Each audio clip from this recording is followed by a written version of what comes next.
अमिताभ कांत, जिनका जन्म 1 मार्च 1956 को हुआ, भारत के उन प्रशासकीय अधिकारियों में गिने जाते हैं जिनके काम ने देश की नीतियों, योजनाओं, पर्यटन से लेकर डिजिटल विकास की दिशा तक को गहराई से प्रभावित किया और उनका जीवन बचपन से ही अनुशासन, अध्ययन और सामाजिक चेतना के वातावरण में बीता, क्योंकि उनके माता पिता रजनीकांत और सीता कांत शिक्षा एवं प्रशासन से जुड़े समझदार और दूरदर्शी विचारों वाले लोग थे, जिनके संस्कारों ने बचपन से ही अमिताभ में राष्ट्र के प्रति योगदान की भावना जगाई। वे अपने भाई रविकांत के साथ बड़े हुए और शुरुआती दिनों से ही पढ़ाई में अत्यंत तेज, निर्णय लेने में सक्षम और विचारों में आधुनिक रहे। यही कारण था कि आगे चलकर उन्होंने प्रशासनिक सेवा को अपना लक्ष्य बनाया और अत्यंत कठिन यूपीएससी परीक्षा पास कर भारतीय प्रशासनिक सेवा IAS में चयनित हुए, जिसके बाद उनकी पोस्टिंग्स, कार्यशैली और नेतृत्व ने उन्हें भारत के सबसे प्रभावशाली प्रशासकों में शामिल कर दिया। उन्होंने पर्यटन क्षेत्र में इनक्रेडिबल इंडिया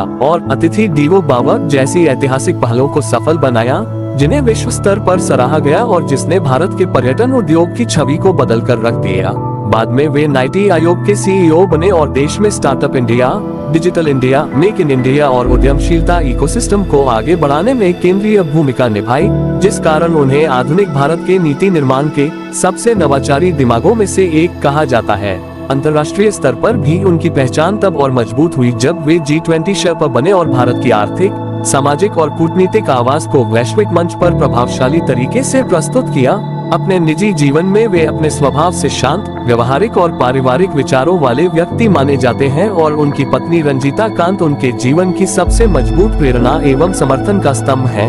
जिनके साथ उन्होंने जीवन की पूरी यात्रा में संतुलन, समझ और मानवीय मूल्यों को बनाए रखा। उनके 2 बच्चे माने जाते हैं। भले ही उनके नाम सार्वजनिक रूप से व्यापक रूप से उपलब्ध नहीं है, लेकिन यह निश्चित है कि अमिताभ कांत अपने पारिवारिक जीवन को सार्वजनिक चर्चा से अलग, सरल और निजी रखना पसंद करते हैं। उनका घर प्रकाश, विनम्रता, पढ़ाई, कला और पुस्तकों से भरा हुआ बताया जाता है, जहां काम, जीवन, सोच और सीख चारों का अद्भुत मेल दिखाई देता है। आर्थिक रूप से भी उनकी स्थिति मजबूत मानी जाती है, क्योंकि उन्होंने अपने लंबे सरकारी करियर, वरिष्ठ पदों, राष्ट्रीय अंतर्राष्ट्रीय संगठनों से जुड़ाव, बोर्ड सदस्यता और सलाहकारी भूमिकाओं के कारण अच्छी कमाई की। हालांकि उनकी कुल संपत्ति या नेटवर्थ के आंकड़े सार्वजनिक रूप से उपलब्ध नहीं है, क्योंकि सिविल सेवा और राष्ट्रीय नीति निर्माण जैसे क्षेत्रों में वित्तीय गोपनीयता और गरिमा को हमेशा प्राथमिकता दी जाती है। उनके व्यक्तित्व में जो चीज सबसे प्रेरक मानी जाती है वह ये है कि उन्होंने हर पद पर रहकर सिर्फ काम नहीं किया,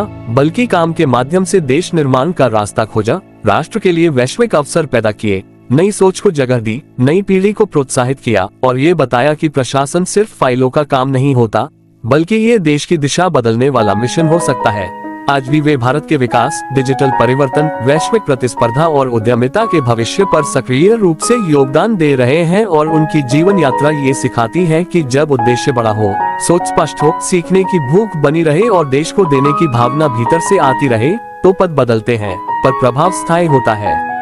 अगर आपको यह वीडियो अच्छा लगा तो प्लीज इस वीडियो को लाइक, शेयर, सब्सक्राइब कर दे और इस चैनल पर नई वीडियो देखने के लिए बेल आइकॉन वाला बटन दबा दो। Bye bye, thank you.